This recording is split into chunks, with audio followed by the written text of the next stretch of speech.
လာပါဆရာမင်္ဂလာပါဆရာကိုကျန်းကျန်းမာနဲ့တွေ့ရတဲ့အတွက်ဝမ်းသာနေဆရာ Thank you ဟုတ်ကဲ့ဆရာစီထားတဲ့အဓိကအခြေပြုပြီးတော့ဆရာရဲ့မျိုးနွယ်ပြီးတော့အသက်ရှင်တဲ့သခင်ယေရှုခရစ်တော်ဖခင်ကိုဆရာမသိရှိမယုံကြည်မလက်ခံခင်မှာဆရာရဲ့အသက်တာဘယ်လိုသက်တာလေးရှိတယ်ဆိုတာကိုကျေးဇူးပြုပြီးတော့ပြောပြပါဆရာကောင်းပြီလေကျွန်တော်ကပိုဂရန်ဆိုတာမန်ပေါ့ကျွန်တော်နာမည်ကမန်မြဆိုင်ကျွန်တော်ဆရာဝန်ဆိုတာကျွန်တော်ဆရာဝန်ဖြစ်ချင်လို့အကြည့်လို့မဟုတ်ဘူးကျွန်တော်အဖေကအတင်းတွန်းအားပေးလို့ကျွန်တော်ဆရာဝန်ဖြစ်ရတဲ့ကောအဲ့တော့ကျွန်တော်မျိုးရိုးကိုပြောရရင်ကျွန်တော်အဘိုးမပေကောကတကြီးကိုပိုင်ပေါ့ဟိုရင်တော့နှလုံးပြူးတို့6လုံးပြူးတို့ကိုင်ရတဲ့တကြီးမျိုးBritish ကပါလေအဲ့တော့သူတို့ကဒီဘုရားလာတဲ့မှာတော်တော်အစွမ်းရောက်တယ်သူကငှက်တွင်းလို့ခေါ်တယ်မဟာသတိပဋ္ဌာန်ဒီဥပုသ်ဆောင်ရင်တော့9ပါးသီလမဟုတ်သူက10ပါးသီလစတွေးတော်ပြမမျိုးအောင်ဆိုရက်အဲ့လိုပြင်းထန်တဲ့ဘာသာရေးကနေလာတာသားတွေကြတော့ပညာတတ်စီခြင်းလို့ ABM ကျောင်းမှာသွားတော့ကျောင်းတက်ခိုင်းတော့အကောင်လုံးခရစ်ယာန်ပြတ်သွားတယ်ယောက်ျားလေးတွေကသူတို့ပြောင်းလဲသွားတဲ့အခါမှာအဘိုးကကျိန်ဆဲတယ်မင်းတို့ဘုရားဘာသာကိုပြန်ပြီးမကူးပြောင်းဘူးဆိုရင်သေကျေးစိုးနဲ့သေကြပါစေဆိုပြီးတော့ကျိန်ဆဲတဲ့အခါမှာညီကို8ယောက်ရှိတဲ့တည်းက4ယောက်ကသေခြင်းစိုးနဲ့သေသွားတယ်တနတ်ကြည်စံဘုံကြည်စံစသဖြင့်အဲ့ဒါနဲ့သေတာနော်အဲ့လောက်ထိဖြစ်လာတဲ့ဘုရားဘာသာအနွယ်ကနေဆင်းသက်လာတဲ့အမျိုးအဲ့တော့ကျွန်တော်အဖေတို့ကအသေးခံပြီးတော့အသက်စွန့်ပြီးတော့ရဲဝံ့နဲ့ဒီခရစ်ယာန်ဘာသာကိုပေါ့လေအတနစ်ခဲတခါလေပို့စုပက်ဆက်ယုံကြည်တဲ့အမျိုးကနေကျွန်တော်ဆင်းသက်လာတာအမေကြတော့ကျွန်တော်အမေက16နှစ်သမီးမှာ10တန်းအောင်တယ်18နှစ်သမီးမှာဆရာမပေါ့သူက diploma in education ရတယ်အလယ်တန်းပြဆရာမဖြစ်တယ်18နှစ်သမီးပဲအဲ့ဒါကိုအကုန်လုံးစွန့်ပြီးတော့သူကကျန်းစာကျောင်းတက်တယ်ကျန်းစာကျောင်းတက်တော့အောင်တယ်အောင်ပြီးတော့ကျွန်တော်အထက်မှာအမနောက်ပြီးတော့အကိုနောက်ပြီးအမွာနောက်ပြီးကျွန်တော်ညီကျွန်တော်တယောက်ပဲအသက်ရှင်တယ်ကျွန်တော်ညီလေးမွေးတဲ့အချိန်မှာသူရောကျွန်တော်ညီလေးရောဆုံးပါသွားတယ်အဲ့တော့ तू ကအသက်33နှစ်ပဲရှိသေးတယ်ကျွန်တော်ဘေးရအချင်းသူ့အကိုကတကယ် community ညောင်တုံးမန်းထွန်းရင်လို့ခေါ်တယ်ဟိုရတော့ပပညတ္တဆိုတာဖဆပလာရဲ့အတိုက်ခါအဖွဲ့ခေါင်းဆောင်နော်အဲ့တော့သူတို့ communist တွေသူတို့ညီကိုတွေအကုန်လုံး communist တွေဆိုတော့အဖေနဲ့ဆိုရင်ဒါတခါလဲနိုင်ငံကြီးညပြီဆိုရင်တခါလဲစူးညံတာပဲဒီမှာအဲ့ဒီလိုကနေကျွန်တော်ဆင်းသက်လာတဲ့မျိုးနော်အဲ့တော့ကျွန်တော်ကငယ်က college တက်တဲ့အချိန်မှာပေါင်းမိတာလဲအကုန်လုံး communist တွေနော်ကျွန်တော်တငယ်ချင်းတွေကအဲ့ဒီဆိုဝင်းတို့လူလူတော်မာသာဆိုဝင်းတို့နော်နောက်ပြီးတော့ဘတ်ဆွေလေးတို့အဲ့ဒီအုပ်စုတွေပေါ့တကယ်ကော်မတီကိုသက်တို့နော်ကိုထွန်းကြည်တို့ဆိုတာအဲ့ဒါသူတို့ကတောခုကြတော့မယ်ဆိုတော့ကျွန်တော်လာခေါ်တယ်တောခုကြအောင်ဆိုတော့မလုပ်သေးပါနဲ့ကွာငါဆရာဝန်ဖြစ်အောင်လို့ကျွန်တော်လည်းစေချောင်းရတက်နေတာfinal part 1ရောက်နေပြီလေဆရာဝန်ဖြစ်အောင်တော့ငါလုပ်မယ်ငါနောက်မှလိုက်လာခဲ့မယ်ဆိုအကုန်လုံးတိုက်ပွဲကြကုန်တယ်သူတို့ကနော်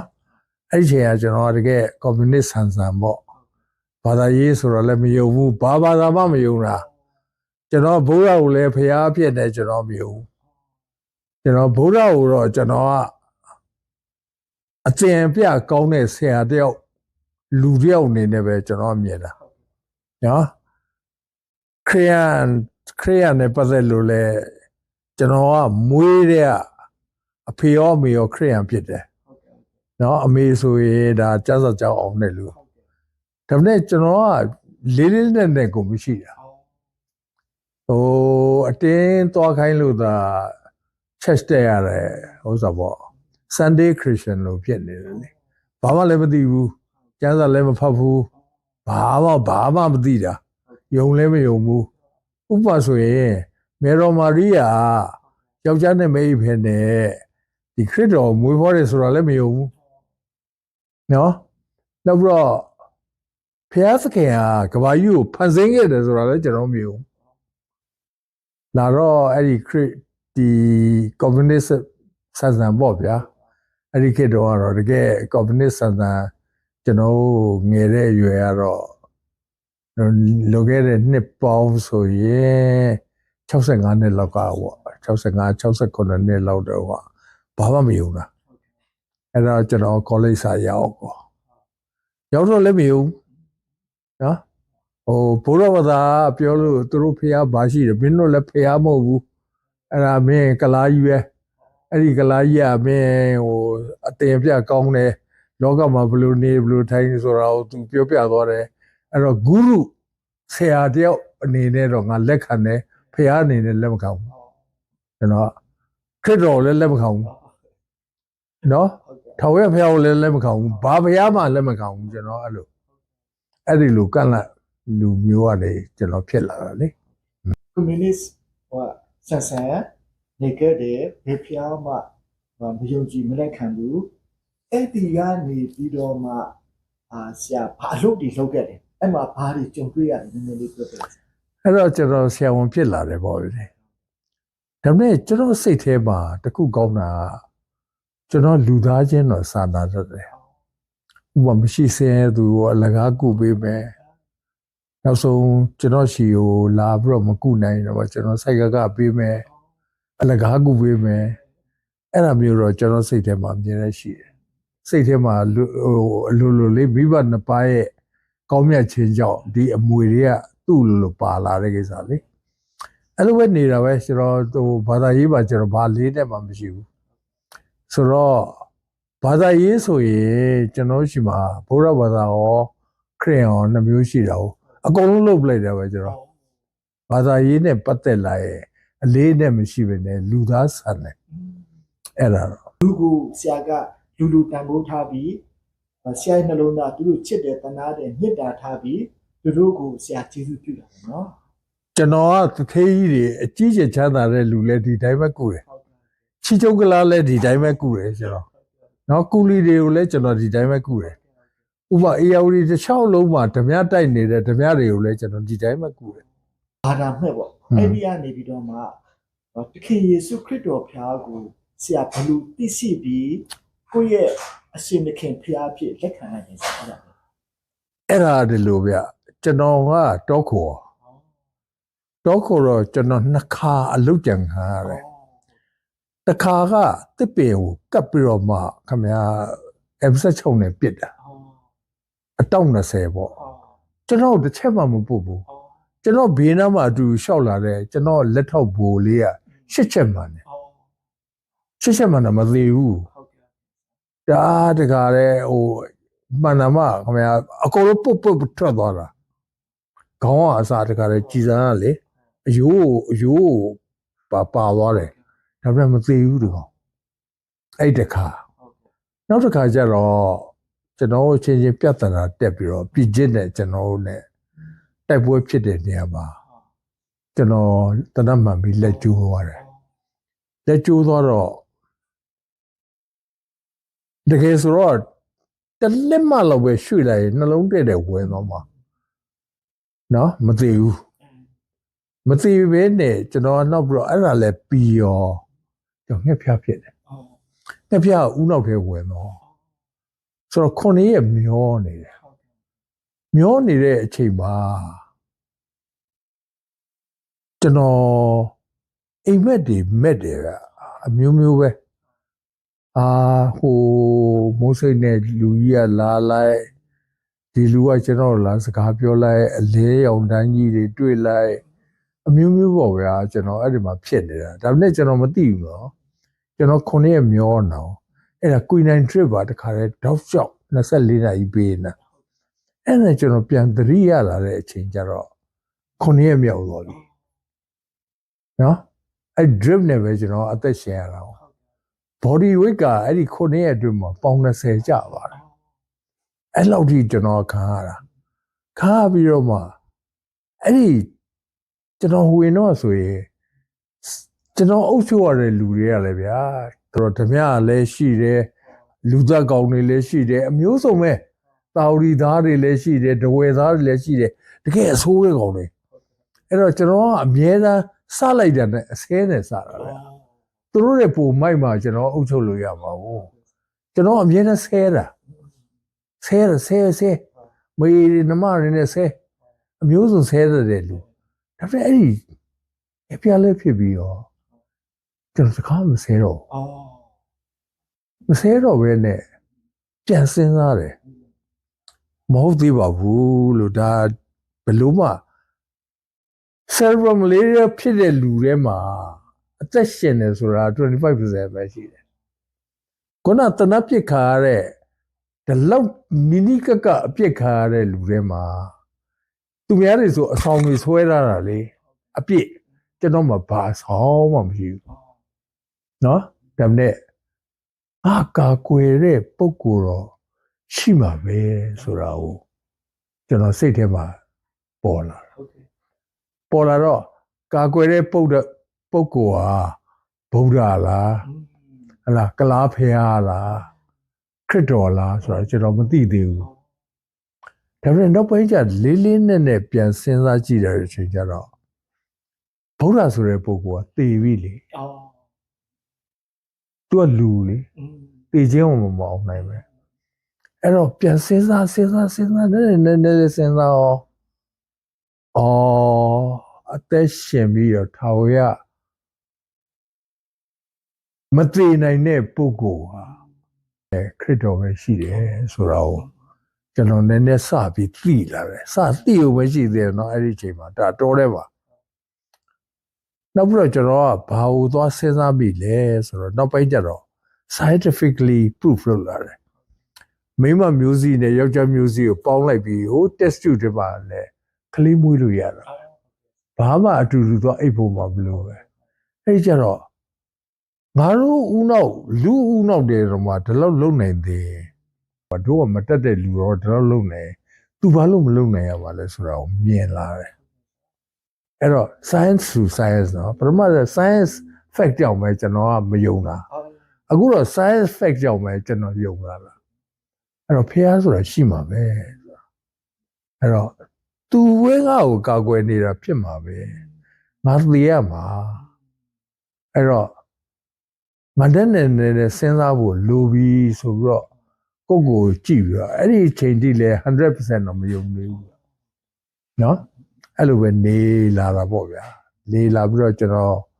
ဘာပြီးပြန်ရောက်တယ်ပြန်ရောက်တော့ရှစ်လေးလုံးအရေးခင်းကြတော့နိုင်ငံရေးမှာမလုပ်တော့ပါဘူးဆိုတာမှတခါတည်းဟိန္ဒရာတစ်မျိုးလုံးကကျွန်တော်ခေါင်းဆောင်တင်တော့ကျွန်တော်ကဟိန္ဒရာမျိုးရဲ့တပိတ်ခေါင်းဆောင်ဖြစ်ပြန်ရောဖြစ်တဲ့အချိန်ကျတော့ကျွန်တော်ထွက်ရတော့မယ်ဆိုတော့ဖြစ်ချင်တော့ကြုံကျင်တော့ကျွန်တော်အကူကပုံမှုတယောက်ရှိတယ်ဒီကောင်နဲ့ကျွန်တော်လည်းမထင်မှမပဲတဲ့တနေရာမှာသွားတွေ့တော့ဟဲ့ကောင်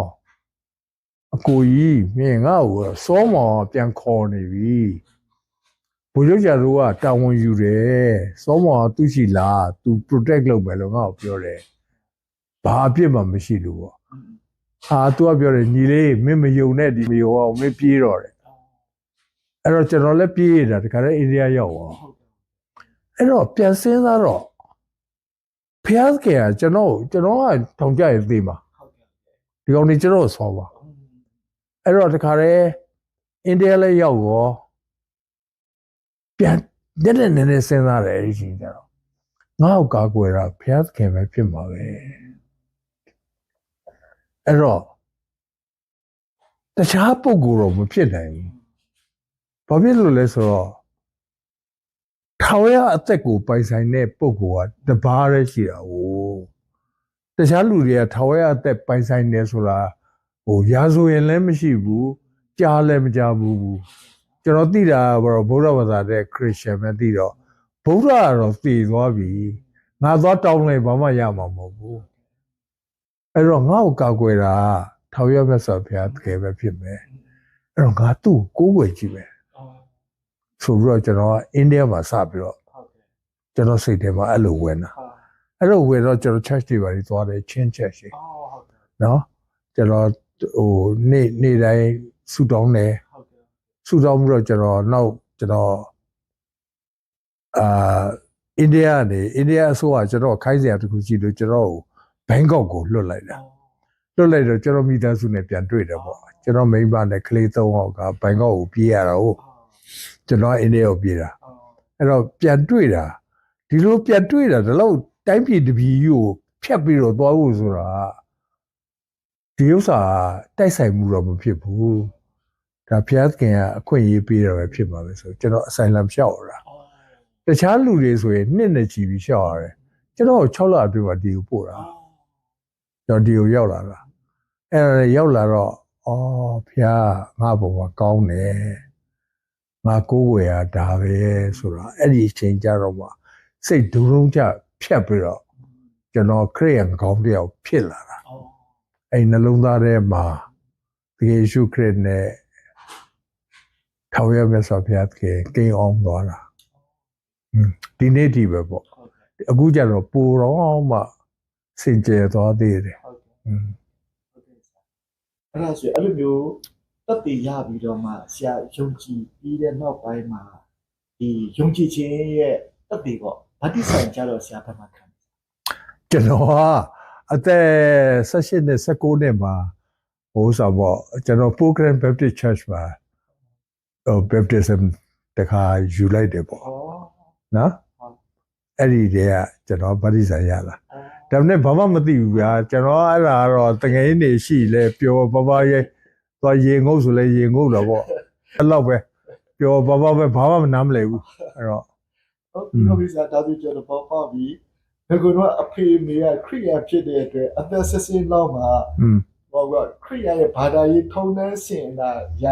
တငယ်ချင်းနဲ့အတူဆရာဗတ္တိဆိုင်ခံလိုက်ဗတ္တိဆိုင်ခံလိုက်တယ်သခင်ယေရှုအမှန်တော်ဘုရားဖြစ်တယ်အသက်ရှင်တဲ့ဘုရားဖြစ်တယ်ဆရာရဲ့အပြစ်မဆိုင်လောကလူသားအားလုံးရဲ့အပြစ်တွေအတွက်လက်ဝါးကားတိုင်မှာအသွေးသွင်းတည်ခံပြီးအပြစ်တရားကိုဖယ်ပေးတဲ့တကြူတဲ့၃ရက်မြောက်မှာစစ်တမ်းထမ်းရောက်တဲ့အသက်ရှင်တဲ့ဘုရားအဖြစ်တော့ဆရာမသိဘူးမသိဘူးမသိဘူးဒါပေမဲ့အိန္ဒိယရောက်တော့မှနည်းနည်းအိန္ဒိယရောက်တော့မှကျွန်တော်အသက်30ကျော်ပါပြီ30 40လောက်ကြီးပါပြီအဲ့ဒီအချိန်ကျမှရတာအဲ့ဒီအချိန်မှာအိန္ဒိယမှာထူးခြားတာတခုရှိတယ်အိန္ဒိယမှာထူးခြားတာအိန္ဒိယကဖျားတွေအကြောင်းကိုလေ့လာတယ်ကျွန်တော် Hinduism ပေါ့ရာမတို့တော့Ganesh တို့ဟိုဆင်မျက်နှာနဲ့လေနောက်ပြီးတော့အမျိုးစုံပေါ့ဗျာဒီဖျားတွေလေ့လာတော့ဒါတွေလည်းတခုမှမဟုတ်ဘူးနဲ့လို့သူက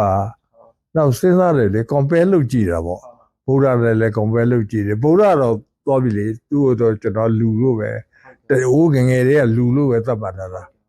ဒါပေမဲ့ကျွန်တော်မစော်ကားဘူးသူမဟုတ်တာမှမသိပဲသူပြောတာရှင်းတာပဲငါလို့ကျဲငါလို့ဖြစ်မယ်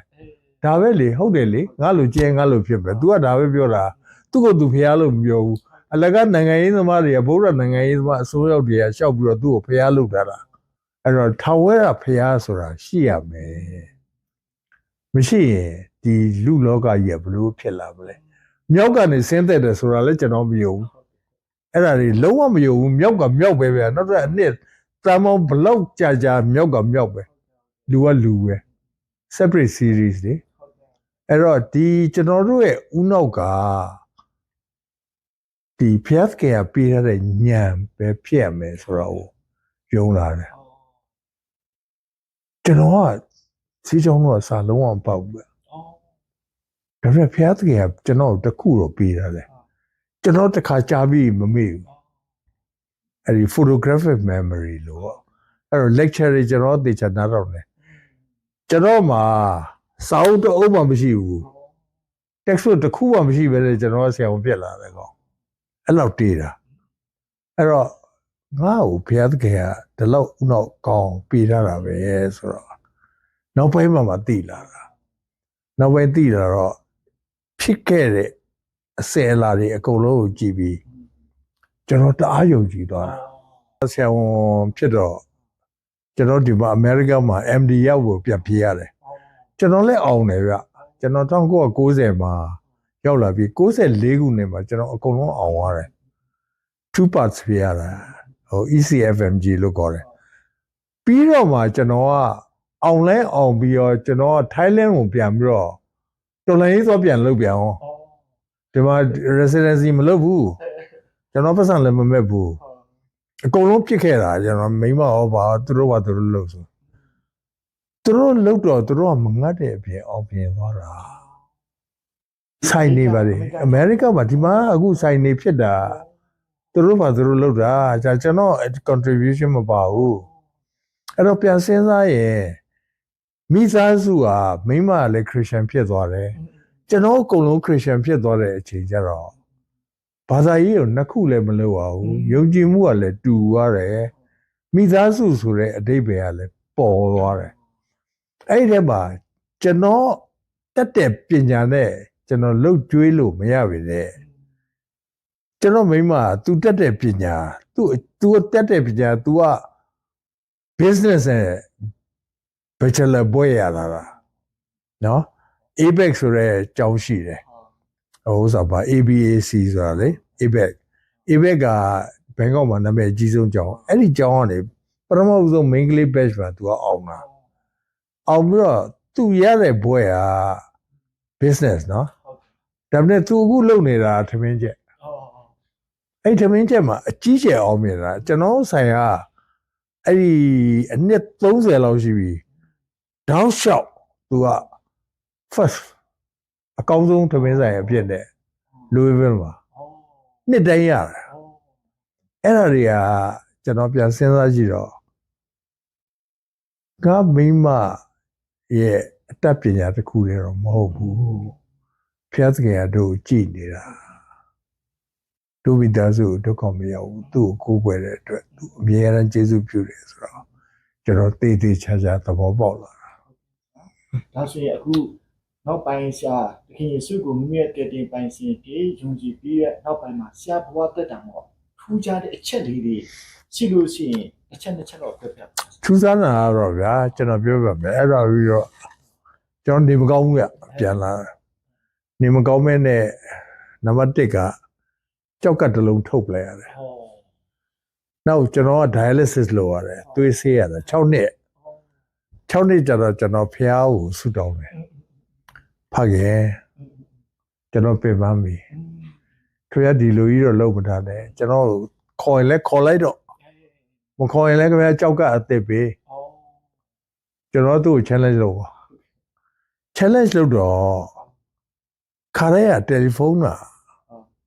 တယ်နိုင်ကျွန်တော်မကိုင်မနေ့ကျမှကြည့်ပြီးတော့ပြန်ခေါ်စင်ခေါ်တယ်အဲ့ဒီနေ့ကျတော့ကျွန်တော်အိတ်နေတယ်တယ်လီဖုန်းလာတော့ကျွန်တော်ရောင်ပြီးတော့ကောက်ခိုင်းတယ်မန်းနဲ့နင်းကြောက်ကအစင်းသစ်ဖြစ်ပြီးတယ်နင်းအခုချက်ချင်းလာတော့ဆိုမနေ့3နာရီကြီးခေါ်တာတော့အဲ့ဒါ3နာရီခွဲကျွန်တော်ရောက်သွားတယ်သူတို့ prepare လုပ်ပြီးတော့9နာရီလဲကြာအောင်ကျွန်တော်ကြောက်ကအသေးရပြီအဲ့ဒါဖျက်စကန်လောက်တာမဟုတ်ရင်ဘယ်လူကလောက်နော်နောက်တော့ကျွန်တော်ခွဲရဗျာနှလုံးသွေးကြောတွေကပိတ်လို့ပထမ stent နှစ်ခုထည့်တယ်အဲ့ဒါလည်းပြန်ပိတ်တယ်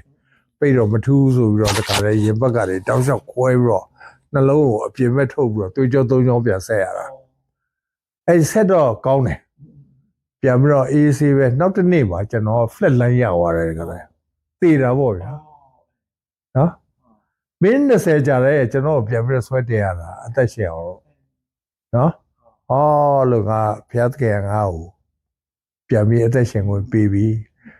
ဆိုတော့ကျွန်တော်ညီကိုမောင်မအားလုံးမွေးတဲ့ထဲမှာကျွန်တော်တယောက်ပဲရှင်အရင်ထဲမှာတဖေးတမေးထဲမှာနောက်ပြီးခုနဟာတွေကျွန်တော်ကြော်ဖြတ်ခဲ့ရတဲ့အခက်အခဲတွေအဲ့ကြတဲ့လေကျွန်တော်လွတ်တယ်ခုနကကျွန်တော်သေပြီးမှလည်းပြန်ရှင်ရတယ်ဆိုတော့ငါဖျားတကယ်ငါ့ကိုတခုခိုင်းမှု ဆိုတော့ပြန်စဉ်းစားတဲ့အချိန်ကျတော့ငါသားသမီးတာဝန်လည်းကြေပြောခဲ့ပြီငါမိဘကလည်းငါလက်ထဲမှာပဲသေသွားတယ်ငါတေချာကြည့်ပြီးပြီမိဘတာဝန်သားသမီးတာဝန်နောက်လူမှုရေးတာဝန်ကြတော့လေဒီတဲ့ပို့ပြီးတော့ဆုတ်လို့ရတယ်လေသေဖို့ပဲကြတယ်ဗျာနိုင်ငံရေးလောက်ရတာနော်အဲ့တော့ငါအကုန်လုံးတာဝန်ကြေပြီငါမကြေတာဝန်မကြေသေးတာခရိယာနိုင်မှာ evangelism နော်ဧဝံဂေလိတရားကိုဟောပြောဖို့ဟာအရေးကြီးဆုံးပဲပျောက်ဆုံးနေတဲ့ဝိညာဉ်တွေကိုယေရှုခရစ်ရဲ့တို့ဘောပါအနှစ်နာခံပြီးအသက်ဆွသွားတဲ့အကြောင်းရယ်ရှင်ပြန်ထမြောက်တဲ့အကြောင်းရယ်ကဘာကြီးကိုတို့ဘုရားသခင်ဖန်ဆင်းပြီးတော့ဘလို့လို့တို့ချစ်ချင်းမြတ်တာကိုပြနေလဲဆိုတဲ့အကြောင်းရယ်ကိုငါပြောဖို့ကြံသေးတယ်ဆိုတော့ကျွန်တော်စိတ်တုံးချလိုက်တယ်ကျွန်တော်ညီကိုမောင်တို့က6ယောက်ကကြီးတယ်ကျွန်တော်အတူတူဆူတောင်းစည်းဝေးဝဲလုပ်လာတရက်မှမပြောက်ဘူးနော်အခု3နှစ်ပြည့်ပြီ3နှစ်ကျော်လာပြီကျွန်တော်3နှစ်ကျော်တဲ့အထိတရက်မှမပြောက်ဘူး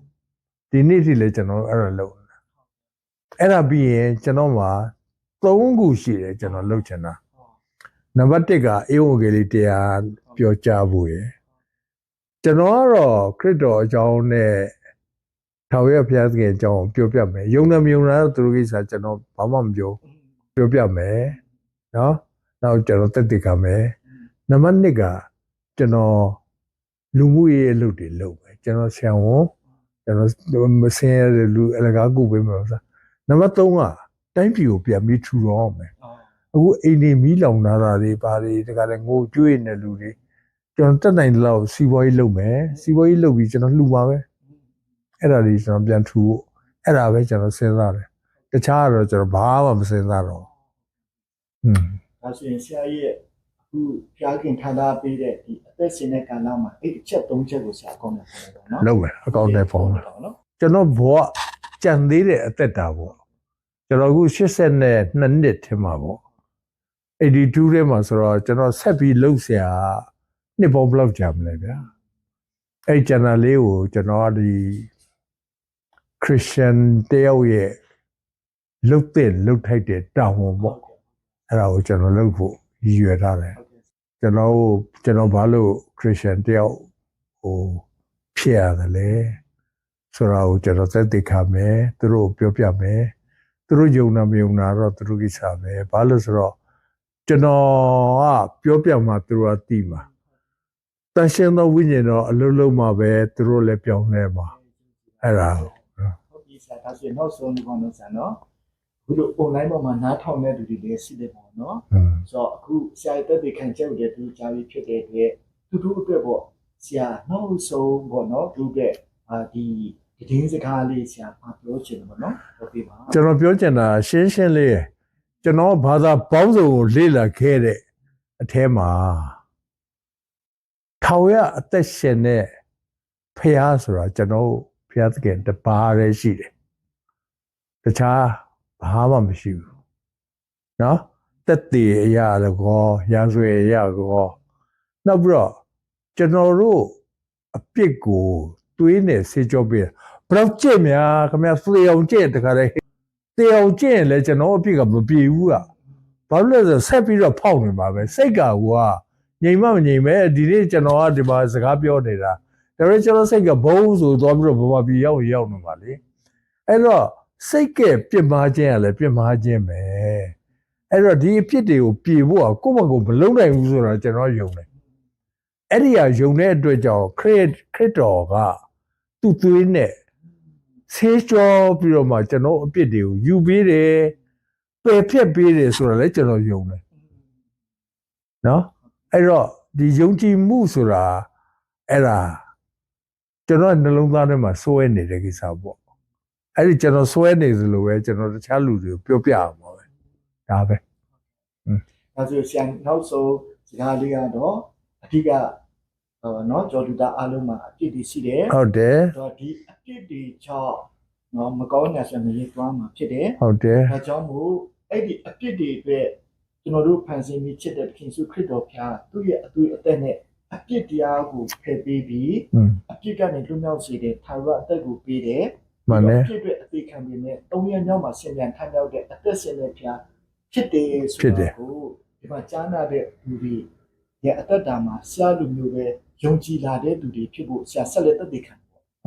ဒီအချိန်မှာကျမ်းစာကိုဖတ်လေ့လာလေကျွန်တော်ကပို့ပြီးသိလာလေပဲဟိုတော့ကျမ်းစာမဖတ်ဘာမှမသိဘူးအ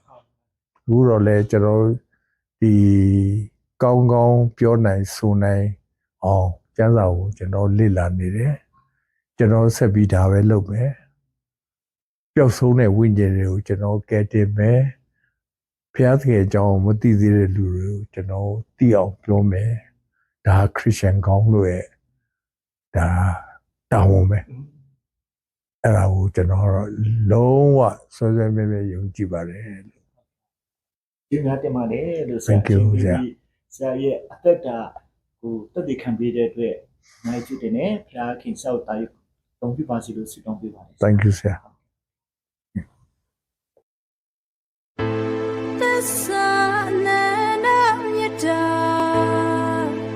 The same Saturday, bone ocean yet the king. Get the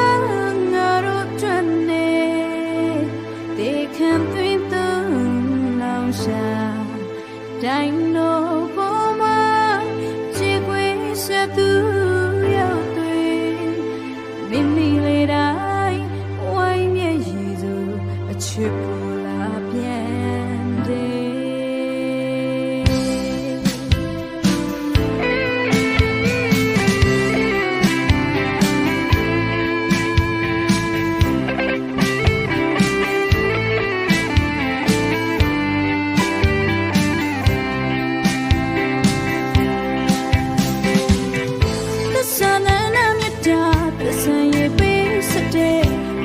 Ocean yet the king. Get down, not to me. They can't be the long shot. Dino Boma, Jigways up to you three. Me later, you want me to chipola piano. Young Chi look at me, young Chi look at me, young Chi look at me. You look up in the name,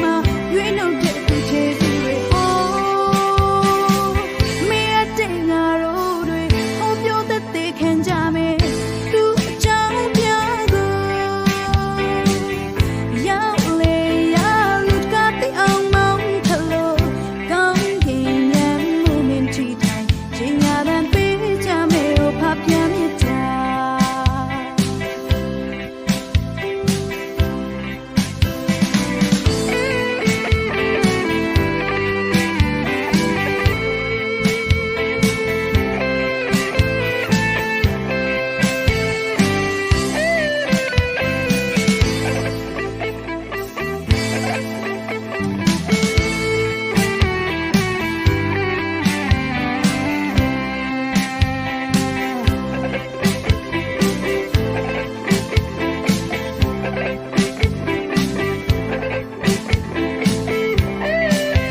Ocean yet the king. Get down, not to me. They can't be doing long shot. Dino Boma, Jigways up to you three. Me later, you want me to pull up piano. Young Chi look at me, young Chi look at me, young Chi look at me. Look up in the name, you ain't no dead to take.